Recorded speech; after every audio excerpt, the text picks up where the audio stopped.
กติมื้อวันเสาร์วันอาทิตย์คนร้ายอ๋อแล้วก็เจ้ากำลังปลูกได้เนาะ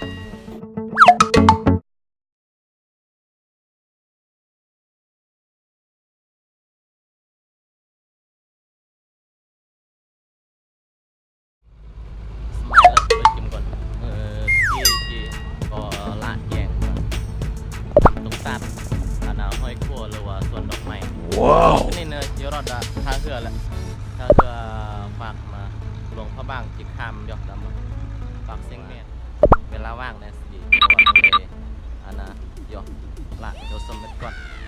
เพื่อพักผ่อนหย่อนใจเนี่ยแต่ว่าบางว่าคือจิมวนแบบเลยยอกยังเป็นยอดนะ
โนก็นี่เราน้องหาลักที่รอดตัวเบียร์แล้วน้องหาลงวีจมูกก็เล็กจะรอดพอนแล้วมันเนี่ยแล้วขี่มันนอพากรถดิสองวันพากรถน้องสนโอเค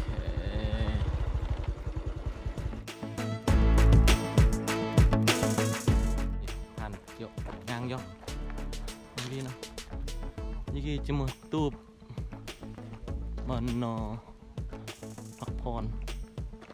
ส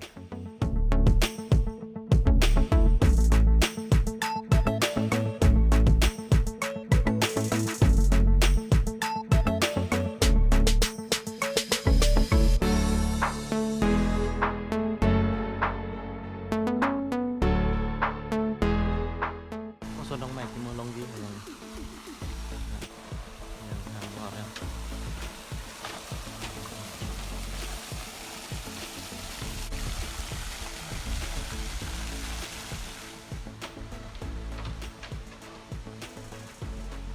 หลังจากเดินทางรถดับมอนแล้วบัดนี้นะ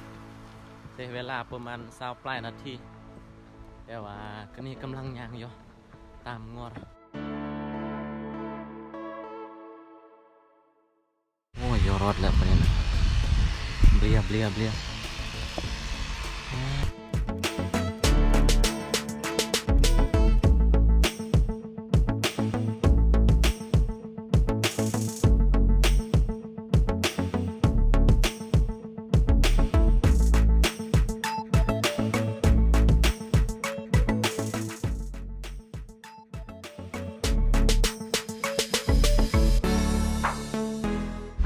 สุ่มมันเจอกลางแต่ว่ายังภาพการลงนี่ก็เบลี่ครับเลยสบายดี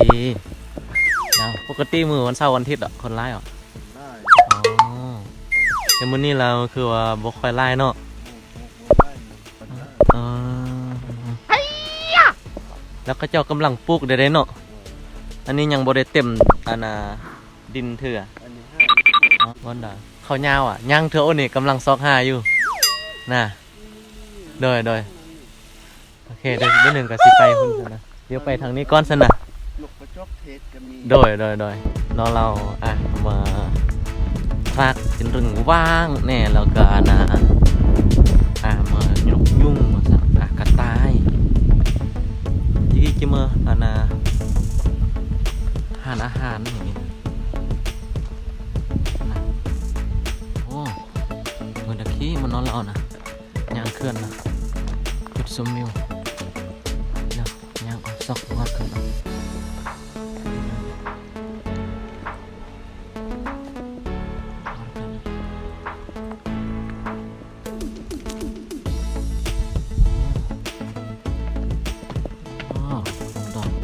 วิ่งก็นี่ตัดที่ตัดคนน่ะ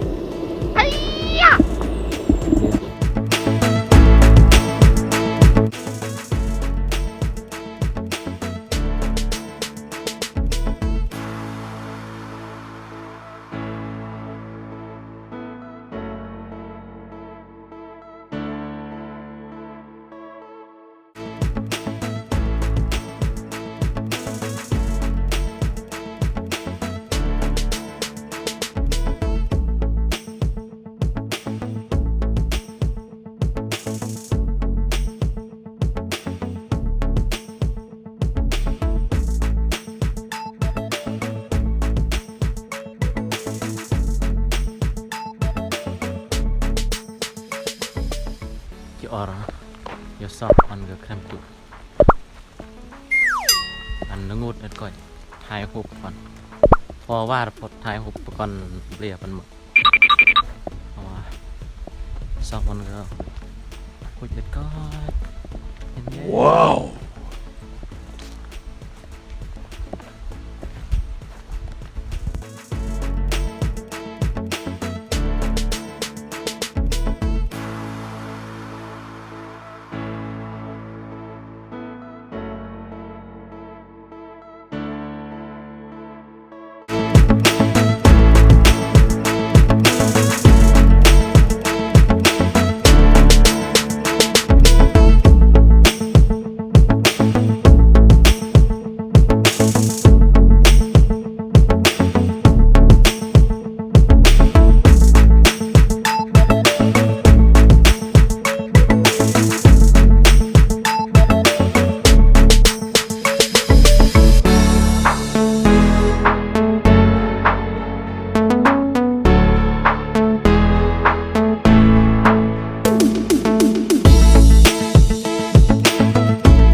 ส่วนดอกไม้